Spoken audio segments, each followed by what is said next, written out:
नमस्कार, ये लाइव हिंदुस्तान का न्यूज़ रूम है और हम यहाँ पर बात करने वाले हैं बहराइच की, जहाँ पर पिछले 2 दिनों से बवाल मचा हुआ है। दरअसल इसकी शुरुआत हुई दुर्गा प्रतिमा विसर्जन के दौरान और इसके बाद ये बवाल इतना मच गया कि वहाँ पे 2 दिनों से एक तरह से कहें कि तांडव सा माहौल है। आखिर इस विवाद की वजह क्या रही क्या नहीं, ये सब कुछ हम आपको बताएंगे। लेकिन सोशल मीडिया में कई तरह की बातें भी सामने आ रही हैं, तरह तरह के लोग दावे कर रहे हैं, इसमें राजनीतिक दलों के भी इन्वॉल्वमेंट शुरू हो चुके हैं। दोनों हर तरह से अलग अलग दावे किए जा रहे हैं, लेकिन हम आपको सटीक इसका एक विश्लेषण बताना चाहते हैं। जो हमारे साथ दिव्यांशु हैं, दिव्यांशु से आपकी बात कराएंगे, जो इस खबर पर लगातार नज़र बनाए हुए हैं। दिव्यांशु, बहराइच में बवाल मचा हुआ है, 2 दिनों से दुर्गा प्रतिमा से विसर्जन शुरू हुआ, लेकिन एक्चुअल चीज़ हम ये जानना चाहेंगे कि आखिर किस तरह से ये शुरुआत हुई, घटनाक्रम क्या रहा। अभी भी चीज़ें क्लियर नहीं हो पाई हैं, तो आप इस खबर पर लगातार नज़र बनाए हुए हैं, तो आप ज़रा दर्शकों को क्लियर करने की कोशिश करें। बिल्कुल, मैं लगातार इस खबर पर बना हुआ हूं और ये देख रहा हूं कि जो सोशल मीडिया प्लेटफॉर्म्स हैं, जैसे एक्स हो गया, इस पर लगातार ऐसी वीडियोस ट्रेंड कर रही हैं और इनमें जो वीडियोस आ रही हैं वो 2 तरीके की बातें की जा रही हैं। एक पक्ष है वो अपनी बातें रख रहा है, दूसरा पक्ष है अपनी बात रख रहा है। लेकिन एक वीडियो सबसे ज़्यादा वायरल हुआ। पहले मैं आपको वो वीडियो दिखाऊंगा और आखिर उसमें क्या कुछ चीज़ें हैं और उससे पहले आखिर घटना क्या हुई थी उसके बारे में भी मैं आपको बताऊंगा। पहले एक वीडियो मैं आपको प्ले करके दिखाता हूँ। ये स्क्रीन पर अभी देख पा रहे होंगे आप किस तरीके से एक फ्लैग है ग्रीन कलर का और इसको उतारा जा रहा है। कोई व्यक्ति है जो उतार रहा है इसे और अनफॉर्चुनेटली इसकी डेथ भी हो जाती है। इसी वायरल वीडियो के आगे का ऐसा इंसिडेंट है और वो वीडियो नहीं आ पाई है। लेकिन अब ये जो फ्लैग है इसको उतारते हुए और आप देख रहे हैं किस तरीके से, और ये अभी एक भगवा झंडा जो है, जो आपको बगल में दिख रहा होगा, इसे ये उठाकर वहाँ पर लहराएगा और उसके बाद यही वीडियो ज़्यादातर जो है वो तमाम चैनलों पर वायरल हो रहे हैं और ये क्लिप जो है वो दिखाई जा रही है। अब इस वीडियो के पहले आखिर क्या हुआ था प्रदीप, मैंने इसके लिए जो हमारे हिंदुस्तान के रिपोर्टर हैं वहाँ के, उनसे मैंने बातचीत की और उनसे मैंने ये पूछा कि आखिर मैं तब से ये परेशान हूँ कि आखिर इसके पहले क्या ऐसा इंसिडेंट हुआ था जो ऐसी घटना हुई और फिर क्या कुछ ऐसा मसला रहा जो अभी तक वास्तव में दूसरे चैनलों पर या किसी और प्लेटफॉर्म पर अभी बताई नहीं जा रही है। मुझे जो अपने संवाददाता हैं उनकी तरफ से ये बताया गया, असल में हुआ ये था कि जो दुर्गा प्रतिमा विसर्जन है उसके लिए रथ जा रहे थे। आमतौर पर हम देखते हैं सड़कों पर किस तरीके से जुलूस निकलता है, लोग नारे लगाते हुए चलते रहते हैं। तो वो जुलूस निकाला जा रहा था, पीछे डीजे की आवाज़ आ रही थी और उस पर गीत संगीत जो भी बजता है आजकल अपने तौर तरीके हैं। उसी दौरान एक जो दूसरा पक्ष है वो उस इलाके से होते हुए जो है वो प्रतिमा निकाली जा रही थी। अब क्या हुआ ये अभी तक यही चीज़ क्लैरिफाई नहीं हो पाई है कि आखिर उस दौरान किस तरीके का गीत संगीत जो भी बज रहा था। अब उधर से कहा जाता है कि अपना जो भी यहाँ पर डीजे पे बजा रहे हैं इसे बंद करें जी। अब ये लोग कहते हैं कि नहीं, हम नहीं बंद करने वाले, हम जा रहे हैं, हम बंद नहीं करने वाले। अब कहा यह जा रहा है, जो मुझे मेरे संवाददाता ने बताया, उनकी तरफ से ये बताया जा रहा है कि दुर्गा प्रतिमा जिस रथ पे थी उस पर ही कुछ भगवा कलर के झंडे लगे थे। अभी जो भी उनका झंडा लगा हो धार्मिक, उसको दूसरे पक्ष ने नोच दिया या फिर उठा के फेंकने की कोशिश की। इसके बाद का ये वीडियो है।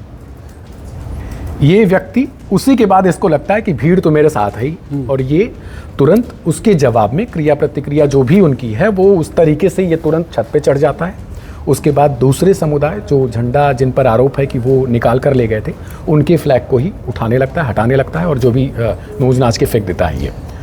अब उसके बाद क्या होता है मैं थोड़ा सा बता दूं। उसके बाद ही कहा जा रहा है कि जो गुस्साई दूसरे तरफ की भीड़ थी वो इसको खींच के ले जाती है और फिर क्या इनके साथ करती है और इनकी डेथ हो जाती है।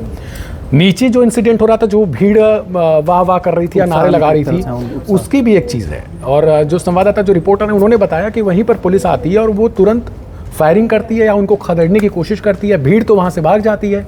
अब बचता कौन है? सिर्फ एक ये व्यक्ति।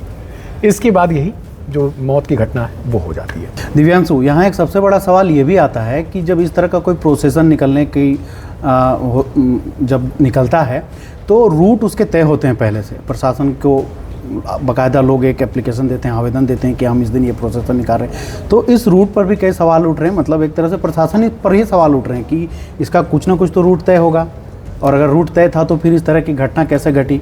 तो एक प्रशासन की भी इसमें जिम्मेवारी बनती थी या फिर कहें कि एक तरह से लापरवाही उनकी भी सामने आ रही है। इस पर क्या कहेंगे? बिल्कुल मेरे ख्याल से वाजिब सवाल है और ऐसा होना भी चाहिए, क्योंकि आमतौर पर ऐसे सवाल शायद ही पूछने को मिलते हैं। सबसे बड़ी चीज़ ये थी कि प्रशासन जिसकी जिम्मेदारी है पूरी, आपको दोनों तरफ देखना है, ना कि एक पक्ष की कार्रवाई करनी है या किसी और पक्ष का आपको जवाब देना या प्रतिक्रिया जो भी करनी है आपको।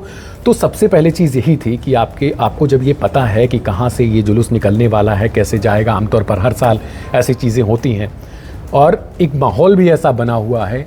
अब ऐसे समय में यूपी में आपको मैं पहले ही बता दूं कि उपचुनाव होना है, तो बहुत सारी चीज़ें आपको देखने को मिलेंगी और पक्ष विपक्ष वो अपनी तरीके से प्रेजेंट करेंगे ऐसी घटनाओं को, क्योंकि आम जनता को ही जो परेशानी होनी है और पार्टियों को कोई परेशानी नहीं है, ये तो साफ है, सबको पता है।